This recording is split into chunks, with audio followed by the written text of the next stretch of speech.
సర్వజీవములు, జీవులు, ప్రకృతి, గ్రహాలు, విశ్వములోని నక్షత్రాలు, గెలాక్సీలు, పాలపుంతలు, నెబ్యులాలు అన్ని కుప్పలు కుప్పలు కుప్పలు కుప్పలు ఉన్నాయి.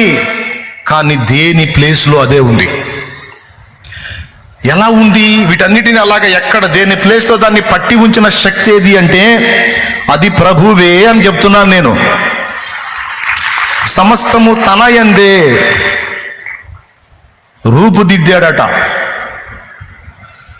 కుమారుడు తండ్రికి ఎలా ఉపయోగపడ్డాడంటే, మనకు తెలిసి మన రక్షణ కోసం వచ్చి ప్రాణం పెట్టడం, మనల్ని సృష్టి చేయటం కోసం, మనల్ని తీసుకెళ్ళటానికి మళ్ళా రావటం ఇయే తెలుసు మనకి.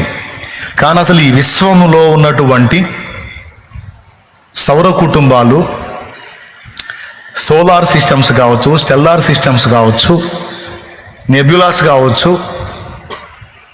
గెలాక్సీ సిస్టమ్ కావచ్చు, మిల్కీ వేస్ కావచ్చు, ఇవన్నీ కూడా నిర్మించడానికి, నిర్ణీత ప్లేసెస్లో వాటిని పట్టి ఉంచడానికి దైవ కుమారుడే ఒక ప్లాట్ఫామ్ అయ్యాడని మీకు తెలుసా? కానీ అది వాక్య సత్యం. కొలసై పత్రిక 1:15 ఇచ్చిన సాక్ష్యం అది. చూడు, కొలసై పత్రిక 1:15. ఆయన అదృశ్య దేవుని స్వరూపి అయి సర్వ సృష్టికి ఆది సంభూతుడై ఉన్నాడు. సర్వ సృష్టికి ఆది సంభూతుడై ఉన్నాడు.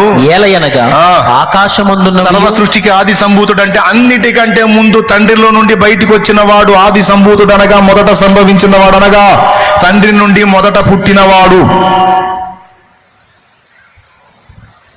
ఆకాశమందున్నవియు భూమి యందున్నవియు దృశ్యమైనవి అంటే కనబడేవి గాని, అదృశ్యమైనవి అంటే కనబడనివి గాని, అవి సింహాసనములైన, ప్రభుత్వాలైన, ప్రధానులైన, అధికారులైన సర్వమును ఆయన యందు సృష్టింపబడిన. అదుగో ఆయన యందు